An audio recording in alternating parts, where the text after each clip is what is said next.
सदाशिवसमारम्भाम् शङ्कराचार्यमध्यमाम् अस्मदाचार्यपर्यन्ताम् वन्दे गुरुपरम्पराम् ईश्वरो गुरुरात्मेति मूर्तिभेदविभागिने व्योमवद्व्याप्तदेहाय दक्षिणामूर्तये नमः। Oh, we were getting introduced to Mundakopanishad, and I already explained to you the meaning of the word Upanishad. Upanishad word comes from the dhatu Shadra in the meaning of Visharana, Gati and Avasadana. Visharana means to disintegrate or erode. Gati means to obtain, know,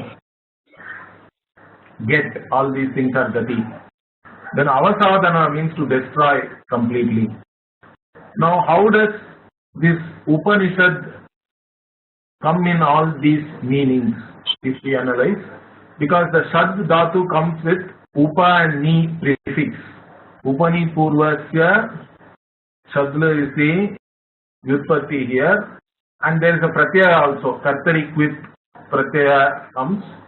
So in the meaning of a doer, this Upanishad is there. So Upanishad is the one which disintegrates all anarthas in our lives. Okay? So what kind of anartha? In fact, Shankaracharya, you can see here, talks about that. He says, Garbha Janma Jara Rogadi Anartha Kugam Nishatayati. That means this whole cycle, being a samsari means we are born again and again, and we are going through a life of being a wanting person, correct? So that means you have this Garbha Janma, you have to take birth, and then you become older, correct? Jara, then we have disease, Roga, etc. So like this, again these are physical afflictions, but mentally also we go through pain, different problems are there in life, correct? All this, the life of becoming itself is a problem. Okay, it is anartha. Anartha means undesirable. This life of being a wanting person and this life of becoming one thing, then from there again you feel some other want, you want to become something else. Then again, after accomplishing that also you may have other wants, so you want to become somebody else. Like that, it keeps on going on and on and on. We want to get rid of that undesirable life of becoming, and this Upanishad helps you to do that. It gets rid of your undesirable becoming life. Then it also gives you Brahman, Brahma Gamayati. Okay, it makes you reach Brahman, or it makes you obtain Brahman, to get Brahman. And how does it do that? By destroying avidya, ignorance. Okay, so by destroying ignorance and whatever is born out of ignorance, this life of becoming itself is actually an avidya karya only, is a result of ignorance. So all that it destroys. So in this meaning, we have this word Upanishad, Upani Purvasya Sadehe Evam Artham Smaranat, Artha Smaranat, like this, Shankaracharya says here. So here, what else did we discuss is, what I wanted to tell you was, this yearning to be a free person, to be free of limitations, is something instinctual in us.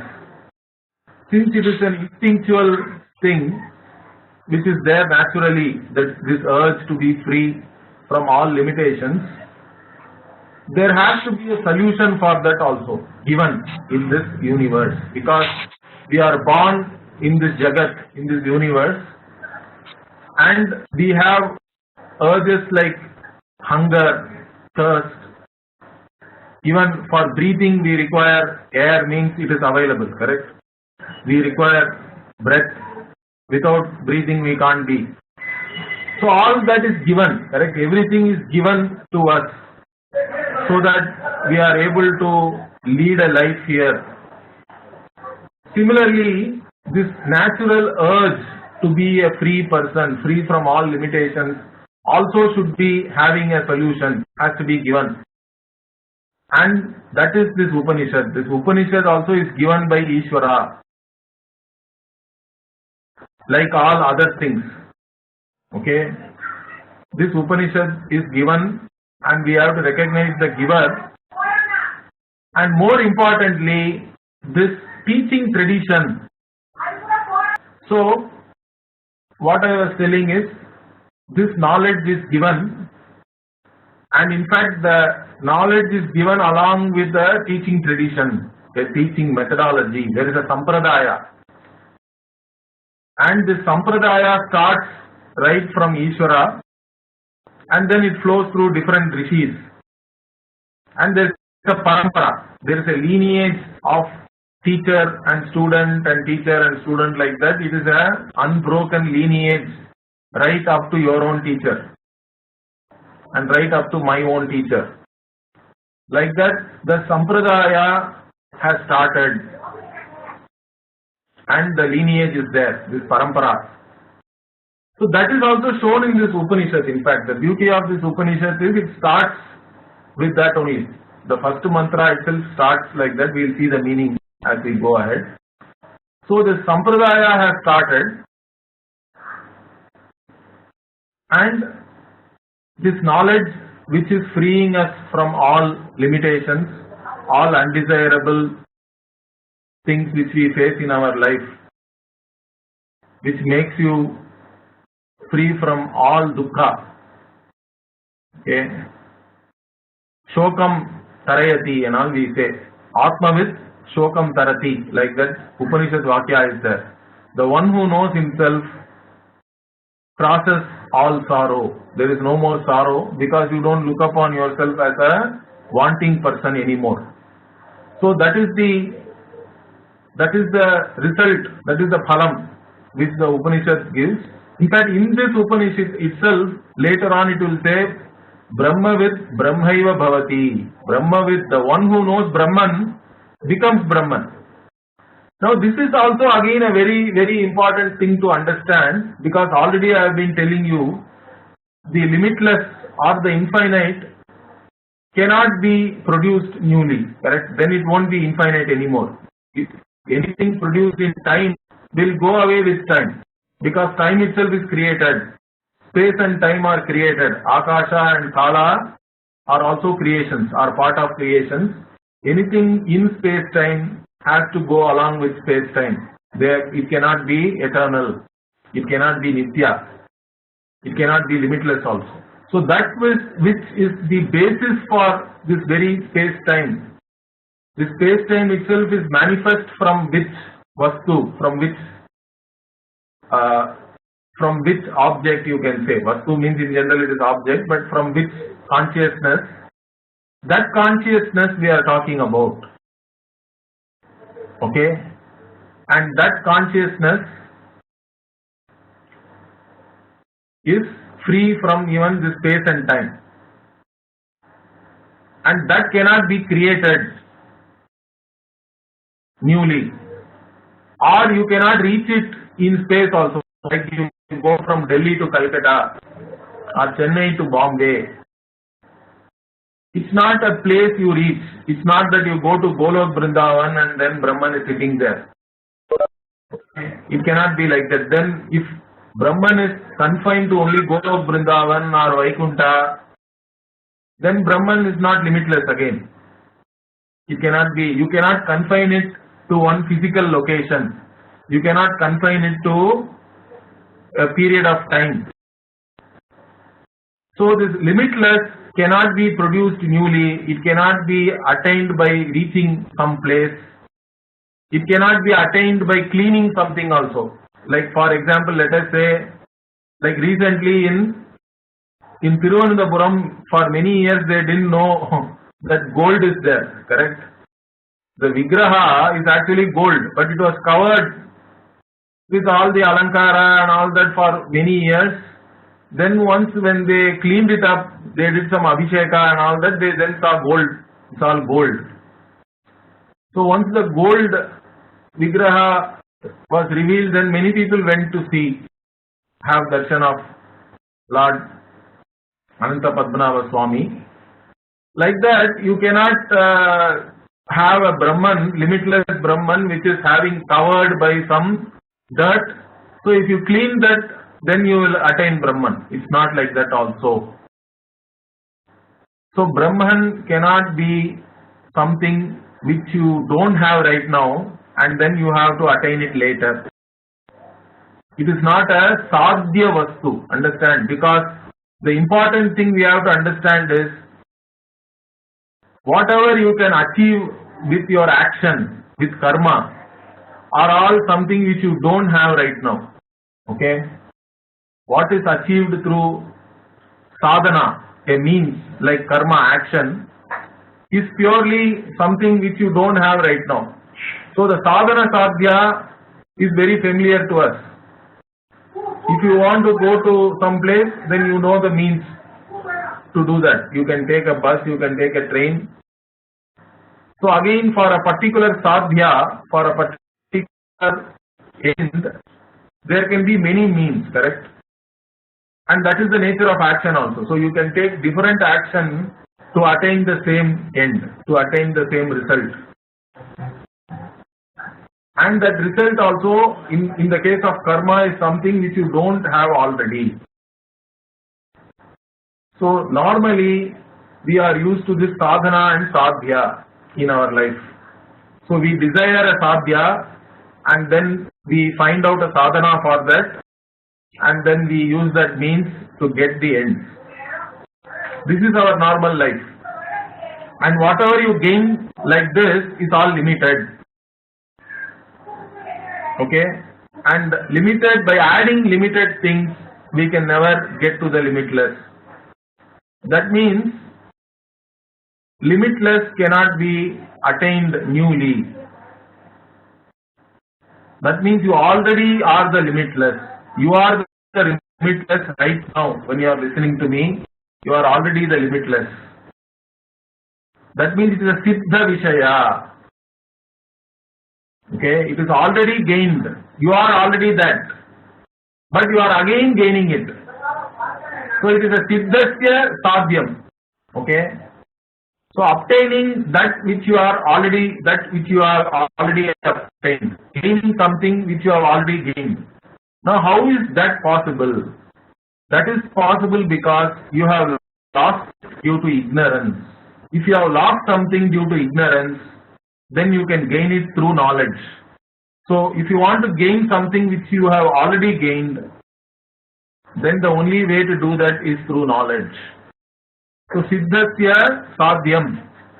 Brahman also is like that. That's why Brahma with Brahma bhavati. Upanishad says. From this what do we understand? You are already Brahman.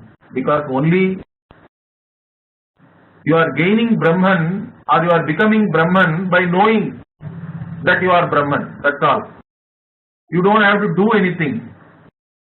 And you are not going to become Brahman in the sense that you were not Brahman before and later on you have become Brahman. Here the becoming also is only notional. Like I told you already, you can forget that your spec, you can put it on your forehead and you can keep on searching all over the place. Now you are already the one with the spectacles, correct? But you don't know. Due to ignorance, you have lost your spectacles. Now you are searching all over the place. Then your spouse is your guru, correct? Your spouse comes and tells, hey, it's on your forehead only. So then you have achieved. You have become the one with the spectacles now, correct? That is purely through jnanam. So only through jnanam you can achieve that which is already achieved. So Upanishad also, this Mundaka-Upanishad itself says Brahmavid Brahma Bhavati. So this Upanishad, the prayojanam of studying this Upanishad is you become Brahman. You are Brahman in fact. So you gain this limitless by knowing that you are the limitless already. So that is how you get rid of all anarthas, correct? Because if you are the limitless, you are not a wanting person anymore. You don't have to look upon yourself as a wanting person. All your desires are already as though it is fulfilled. You don't have to gain anything newly. You are the limitless. Means you are the Atma of each and every person who was, who is, who will be. That is the thing here to understand. Sarvatma Bhava. Like this. So this is the teaching of Upanishad, and to glorify this teaching of Upanishad and give you a ruchi for that, correct? You have to have, see, somebody studying something, you should have some interest. And how do we gain or how do we cultivate interest in something? Then we have to praise the thing, correct? Only when we praise something and say that this is something great, people will get interested.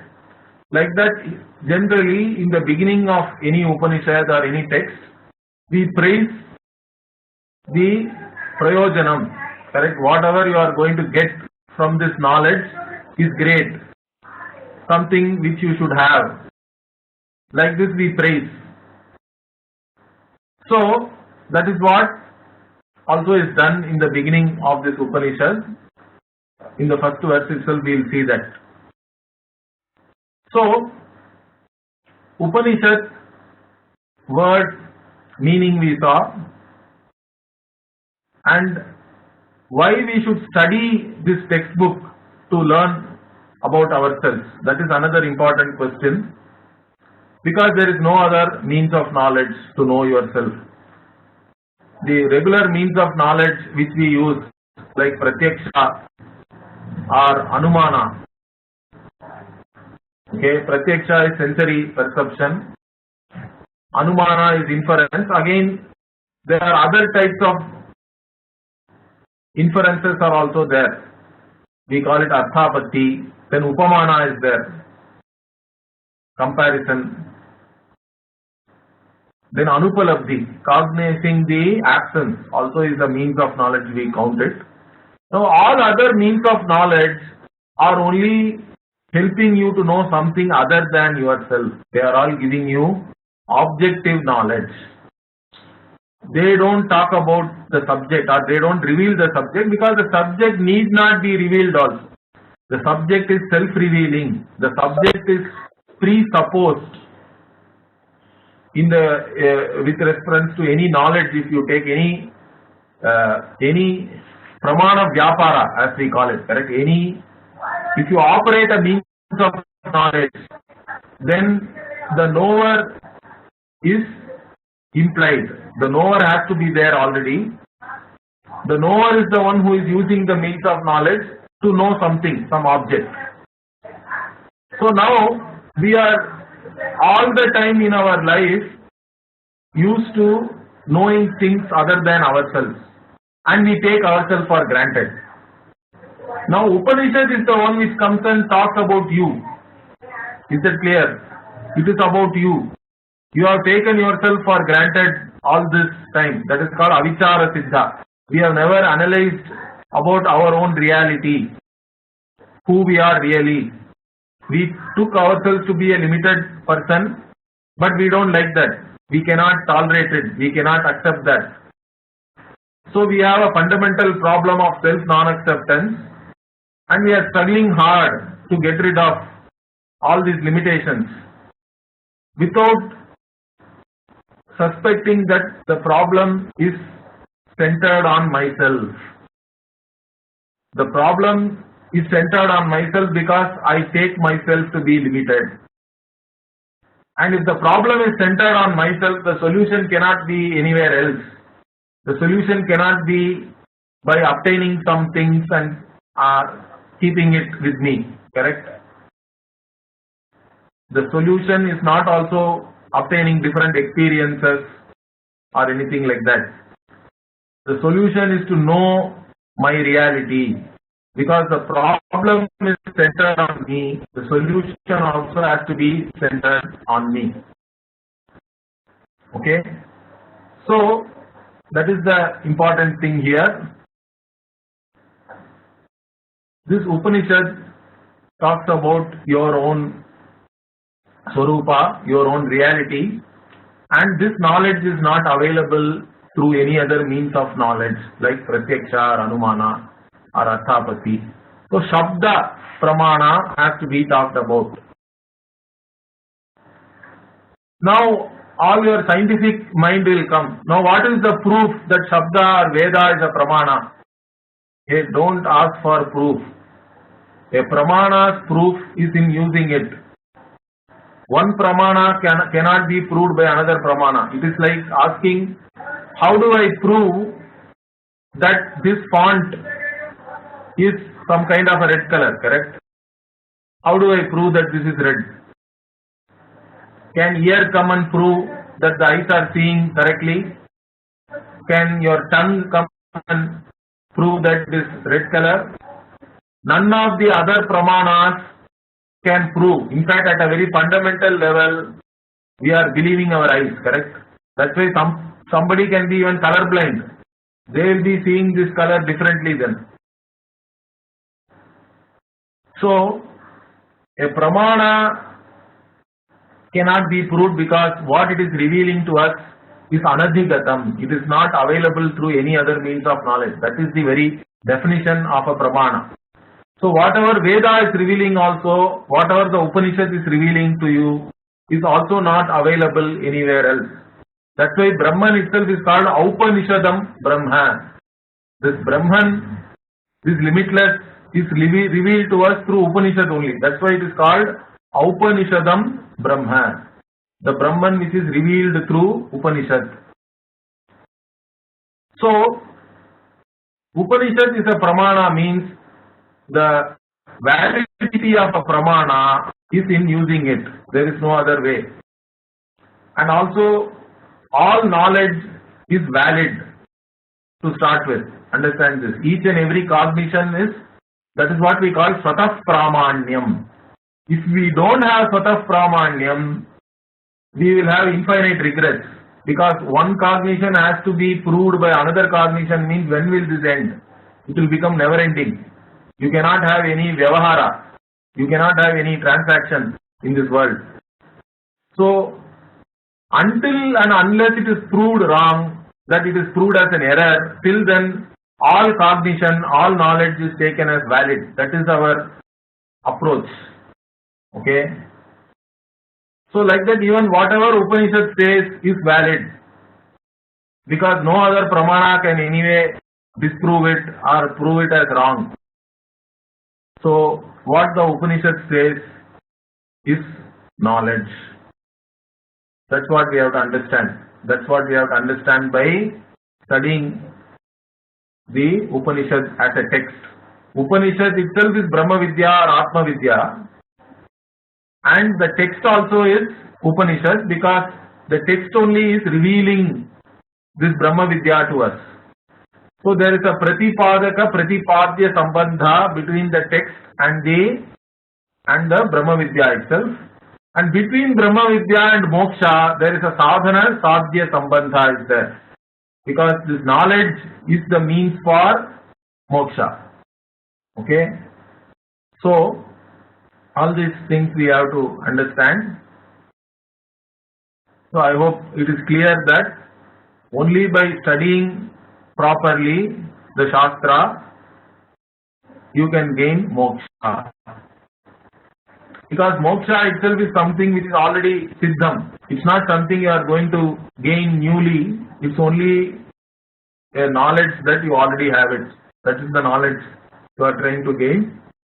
All sadhana, all this spiritual practice as we call it, okay, all this sadhana is only to prepare yourself to gain this knowledge so that you can have this moksha.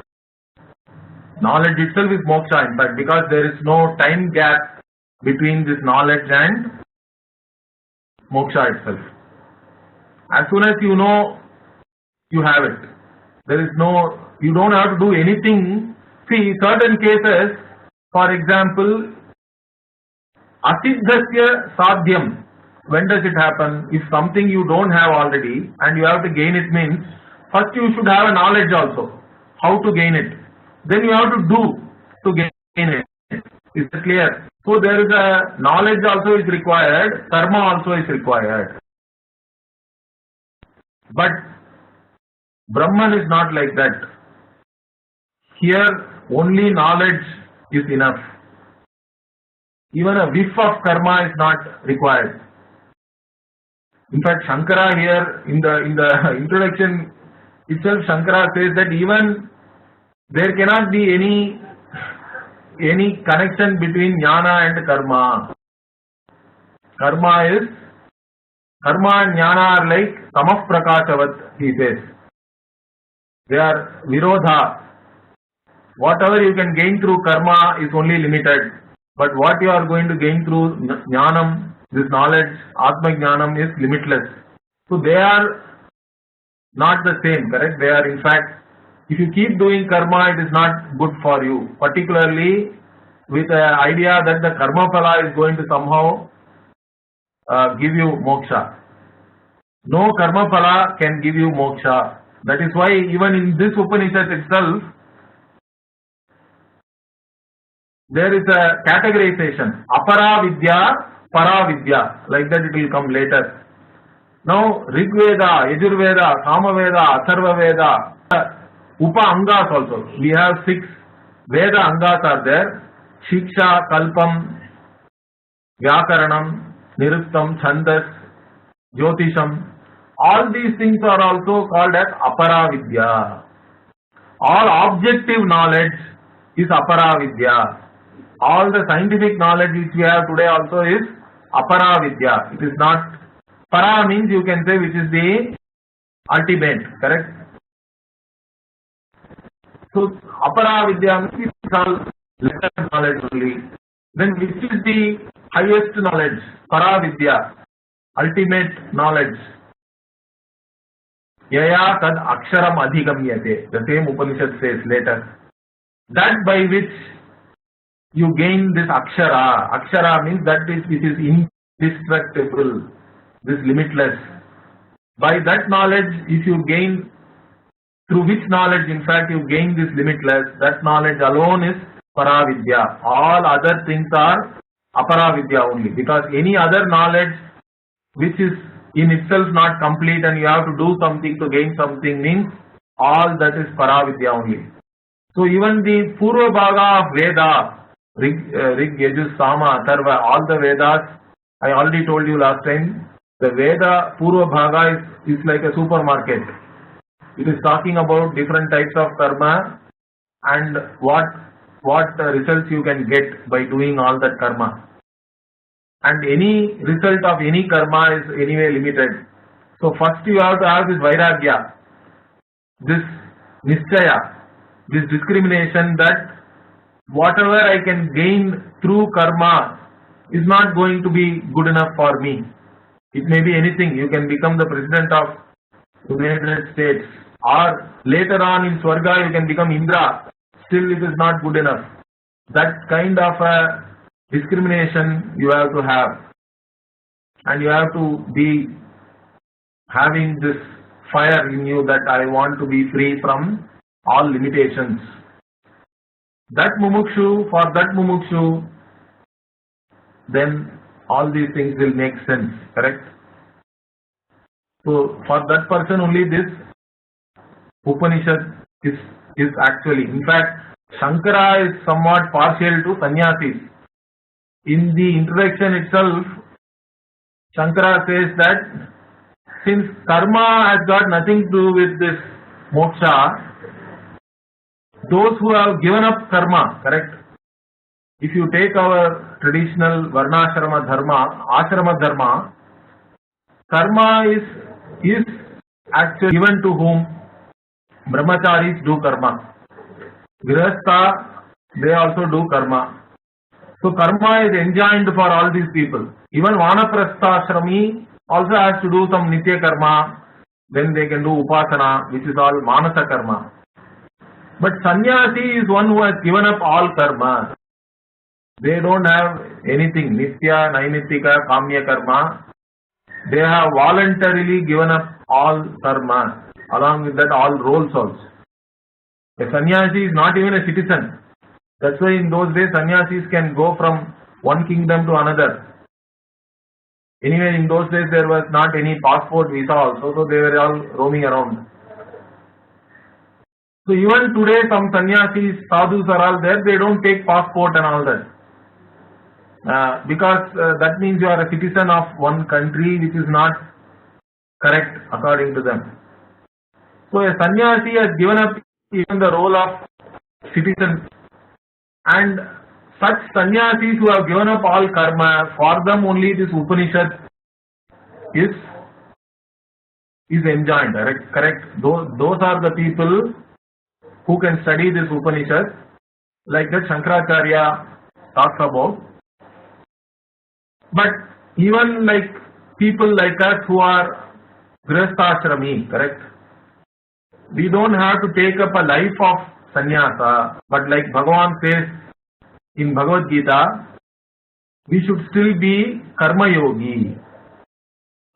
Okay, karma yogi also is a sannyasi, not in lifestyle but in attitude. Understand this, because a karma yogi has done tyaga of the karma phala. A karma yogi is a mumukshu. Karma yogi also wants only this limitless Brahman. So karma yogi is not interested in the limited results of any action, but still whatever our lifestyle demands, we are doing those actions. So even there, that's why we saw one value, correct? Values like Vivikta Desha Sevitvam, or even what we call Uparama. In Samadhi Shatka Sampatti, there is a Uparama. Means you only do that which is your duty, correct? That which is asked of you. In a particular situation, what is to be done? Those things you do. You don't do anything more than that, because of your desire or longing or attachment or anything like that.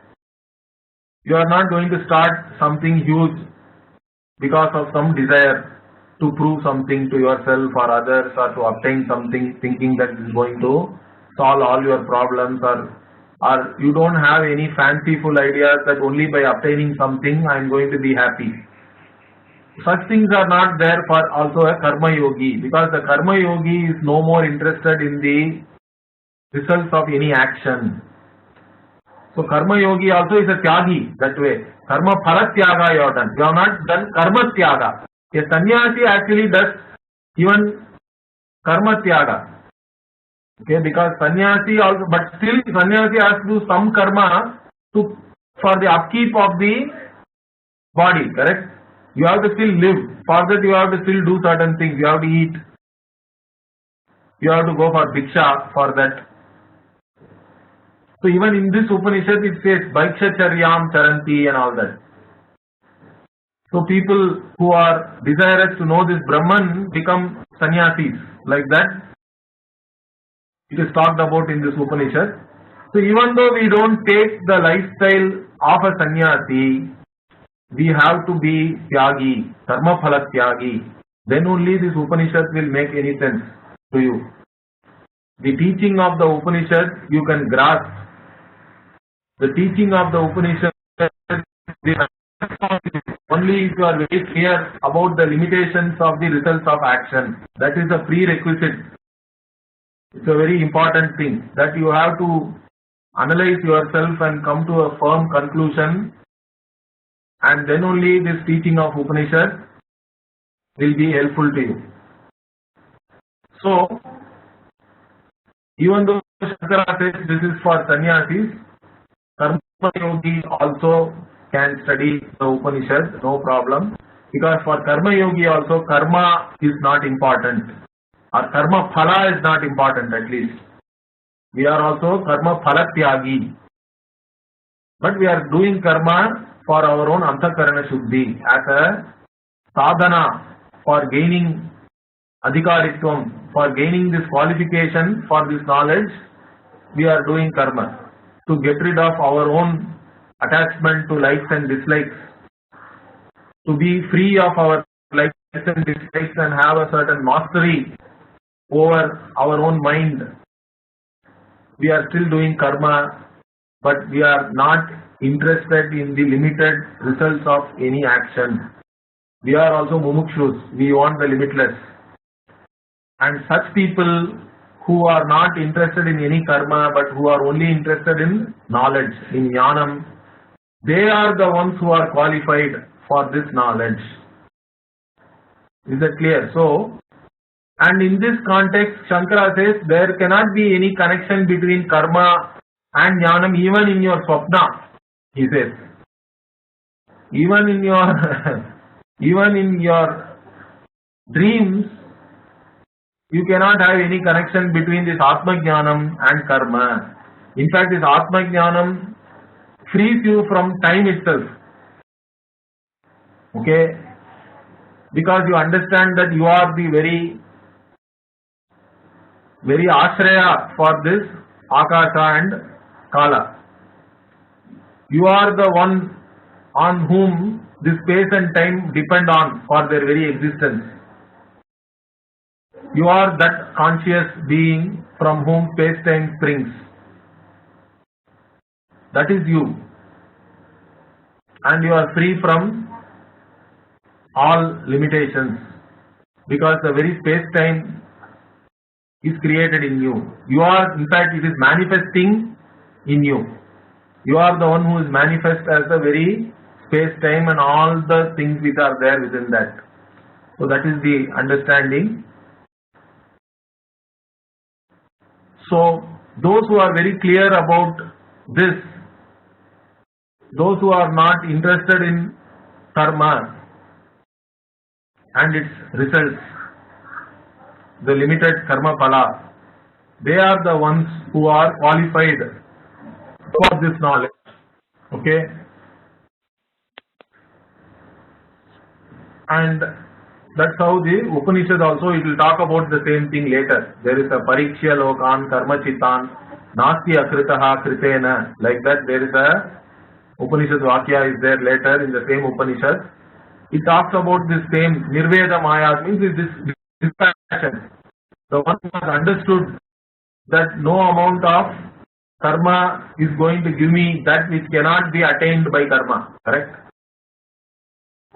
Such an understanding the one who has, then that person will go to a guru. The guru only has to teach you. The guru himself or herself has to be a Shrotriyam and Brahmanishtam. Shrotriyam means one who has studied the Shastras, one who knows the methodology to teach. It's not enough that you know. Two things are there. One, you have to know the subject matter. The other is you also have to know how to teach, which is also very important. So in this, how to listen to Vedanta also, all of you should be very clear. It's a very important thing. How do I listen to Vedanta? Because this Vedanta is talking about you, the subject. I already told you it is subtle because of this very reason. All our lives we have known things by objectifying it in our mind. But here you cannot know yourself by objectifying yourself because you are the subject. You are the eternal subject. So here this knowledge is not by objectifying. That is the first thing. Because even one problem with people is that even if I say you are everything, correct? I ask you to do nididhyasanam, I ask you to meditate. Then what? You will sit and visualize, close your eyes, as though you are spreading everywhere in space, let us say, because you are everything. But the problem is, space itself is you, understand that. There is no point in spreading everywhere in space and all that. You are the very space, you are the very time. That is the understanding. That cannot be an experiential thing. Understand this. In fact, each and every experience is you, because you are the one who is sustaining both the subject and object in every cognition, in every experience. So that consciousness is you. And that consciousness cannot be known by an experiencer and an experienced divide. When we talk about a particular experience, see, one misconception in all this spirituality is what? Many people think that you keep on meditating for a long time. Suddenly one day you will have some glorious experience and you will become liberated. This is the kind of whatever misconception which is going around. I know people who have been meditating for 30 years, 50 years and all that. They are still sitting, waiting for that one great experience to arrive. It's not going to come. Because the problem is not any experience. Our daily experience is good enough to know. Because in deep sleep you are there, but there is no subject or object. Understand that. So there is no subject-object divide in the deep sleep. But you are there. You are that undivided consciousness, indivisible consciousness, the whole. That is you. And even in our own, whenever we think of ourselves also, I have told you, there cannot be any division in that, correct? We are always a whole. Even in our own conception about ourselves, as a person I am whole. There are no parts. I am the partless whole.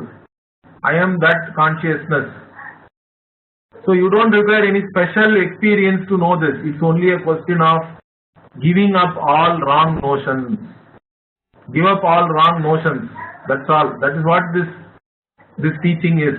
So when the Guru is teaching you and the Guru is showing you the mirror in the form of words, all you have to do is just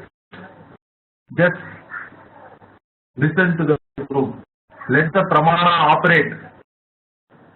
The problem is our small ego will try to intervene, raise questions, doubts. No problem. We will answer all that. That is why Shravana, Manana, Nididhyasana is enjoined by the Upanishad. So Shravana, you listen. You listen what the Upanishad is telling about you. What the Upanishad's vision is about yourself. And Mananam is any doubts which may rise. That you can clarify all that, no problem.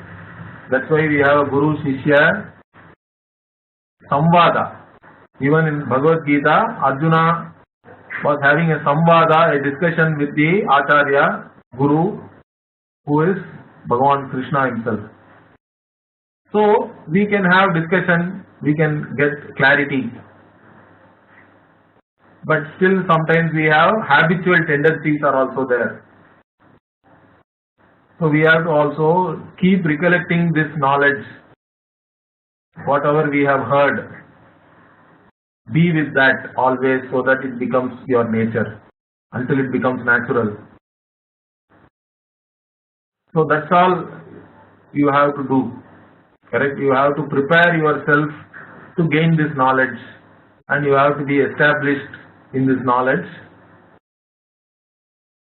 So this knowledge itself, the process of this knowledge is nothing but giving up all wrong notions about you. Give up all the limited notions about yourself and embrace the limitless. That is the process. And whenever you are looking at yourself through the words of the Guru, through the words of the Shastra, that is what is happening. You have to just surrender to the Pramana, in fact, here. I talked about surrendering to Isvara, correct? But more than surrendering to Isvara, you have to surrender to the Pramana. Every time you are listening to your Guru, the Pramana is operating. And you surrender to that Pramana which is revealing your nature. It is a mirror in the form of words. Let those words operate and drive away all the ignorance which is there, all the wrong notions which is there about yourself. And what is left behind is you. The self-conscious, self-evident, self-existent, glorious you. The limitless you, which is not wanting in any respect, which is Purnam, which is whole. That is you. And that is what you have to let it happen, correct? When you are listening to in the class also, don't worry about facts. Here it's not about factual knowledge here. It's not about whether there are 3 koshas or panchabhutas or whatever. Correct? It's not academic learning also. It's not about how many Upanishads you have learned or how many chapters of Gita you have studied. None of that really matters. Have you understood who you are? Are you enjoying whatever the Guru is revealing about yourself? That is the important thing here. When you are listening in a Vedanta class, you have to see yourself through the words of the Guru, through the words of the Shastra. That is the only thing. All else can come later. Even I don't even believe in taking notes and all that. Many people take seriously, they take notes. While Swamiji is beautifully giving the vision. Now don't even take notes and all that. Notes and all you can recollect. After the class, you recollect and note down something. That is fine. But when the class is happening, just enjoy. Enjoy the vision that you are not a wanting person anymore. You are the limitless. That is the vision. And that has to transform you. In fact, that will, the more and more you listen, that vision has to go into you, and it will also, it will express itself in your day-to-day life also now. You are going to become a different person. You are going to transform. There is no doubt about that. You have to only let this pramana operate. Don't interfere in that. Or even if you feel like interfering, if you have any questions, of course we will be happy to answer all that. That's why there is a whole Guru Shishya Parampara is there, correct? Whatever questions you have, don't think that you are the first person to ask that or anything like that. All the questions have been asked and they have been answered also. So that is all part of the teaching tradition again. That is all part of the parampara. The lineage is there. In different eras, people have asked different Purva Pakshas, different types of questions, and they have all been answered also. So that's how we have to listen. Listening to Vedanta means self-transformation. While listening only you are transforming. You are seeing yourself differently. You are seeing yourself so clearly through the words of the Guru and the Shastra. All else comes later. Don't worry about anything else. Just be drenched in this vision and be transformed. That's how you have to listen to Shastra. And that's a very important thing, I think. So I just wanted to make that also clear. And that is the beauty here. The Shastra will bless you. All you have to do is surrender to the pramana and it will bless you with ananta, in fact. With the limitless, you are going to be blessed. That is the beauty of this knowledge. So now let us also understand the meaning of the Shanti Mantra. We started with the Shanti Mantra, Bhadram Karne Bihi Shrunuyama Devaha. Hey Devaha, Karne Bihi, with our ears, oh Devas, with our ears, Karne Bihi, Shrunuyama. What is Bhadram? Bhadram means auspicious. Okay, something which is auspicious, which is pleasing, which is going to give you happiness, let us say, that is Bhadram. So Bhadram Karne Bihi Shrunuyama. So with our ears may we hear auspicious things. Okay, Devas. So we are actually telling a prayer to the Devas. Okay.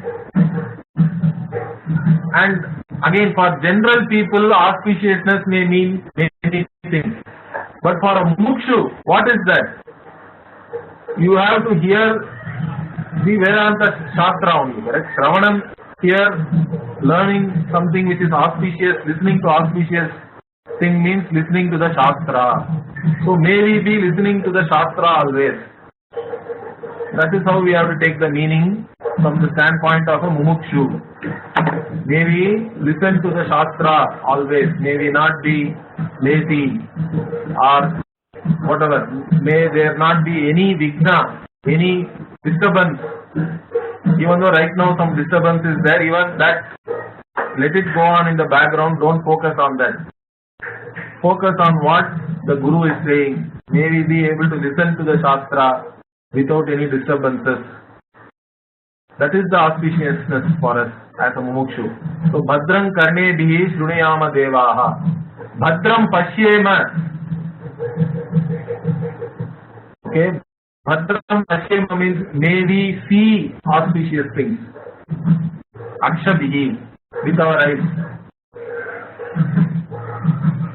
Yajatraha. Yajatraha also are one type of devas who like to be praised. Okay, they are praiseworthy also, and if you praise them, they will give you all goodies. Okay, so one type of devas are called Yajatra. So this Yajatra also. Hey Yajatra, may we see all.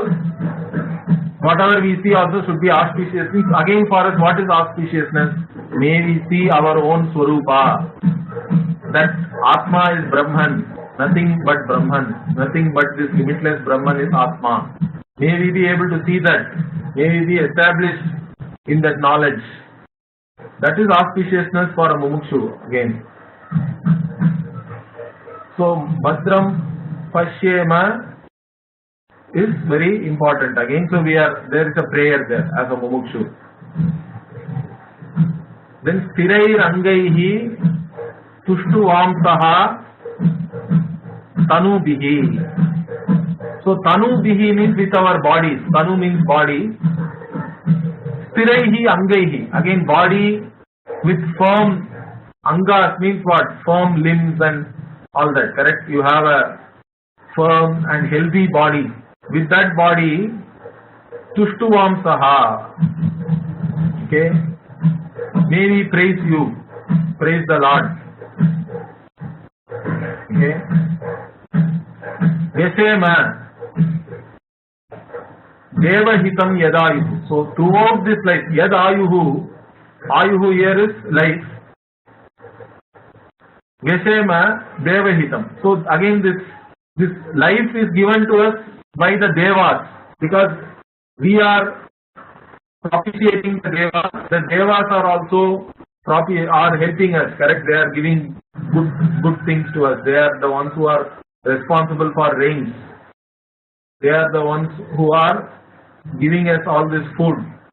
So there is a whole cosmic cycle. Even in the Gita it is talked about in the 3rd chapter. Parasparam Bhavayantaha and all. So we give them prayers, praise, and also in the homas we give them ahuti, the sacrificial rites, all those things. And they in turn bless us with all the goodies in life. So like this entire life, let us go by praising the Lord, the Isvara. And this life itself is something which is given to us by Devas. Like this. That is the meaning up to that point.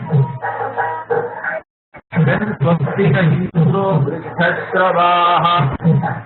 So again, Swastinaha. May we have the blessing, okay, of Indra, who is Vriddha-Shravaha. Shravas means one who is famous, one who has glories, correct? Great fame and glory. Indra is one, he is the head of Devas, correct? So, let Indra bless us. Swastinaha. Okay, may we have the blessings of Indra, who is Vriddha-Shravaha, who has great fame and glory. Then Swastina Pusha Vishwavedaha. Pusha means sun. So Surya Devata is Pusha Devata, and one who is Vishwavedaha, one who knows everything, one who is omniscient. So because sun only lights up everything, correct? Then only we can know. In the darkness, in Andhakara, we will not be able to know anything. Sun is the cause for all knowledge. So he is also omniscient. He is associated with knowledge always. So that sun, the Surya Devata who is omniscient, let that Devata bless us. Swastinastarchyo Arishtanemihi. Also, may the Tarshya means bird. Here it is Garuda. May Garuda bless us. And Garuda is the one who destroys all enemies, all opposition. Okay, whatever may be, whoever may be opposing our studies, our efforts, all this vigna, all disturbances may they go away with the blessings of Garuda. Then Swastino Brihaspati Dadhatu. So Brihaspati also, the Deva Guru. Brihaspati is Deva Guru. Let Brihaspati also bless us with his knowledge. Because he is Deva Guru, he also has Brahma Vidya. So as a Mumukshu, all this prayer also is for gaining this Brahma Vidya only. We have to look at it like this. It is not for any worldly purpose or anything like that. Of course, this same Shanti mantra can be interpreted differently also. But for a Mumukshu, it is all about this knowledge. How do we gain this knowledge? And for that, this prayer is there. So we always start any Atharva Veda Upanishad with this Shanti mantra, because this is from the Atharvana Veda. Okay? So we will look at the first verse next week. Okay, the Mundaka-Upanishad first verse. We will start next week, so we will close it here. Om Purnamadah Purnamidam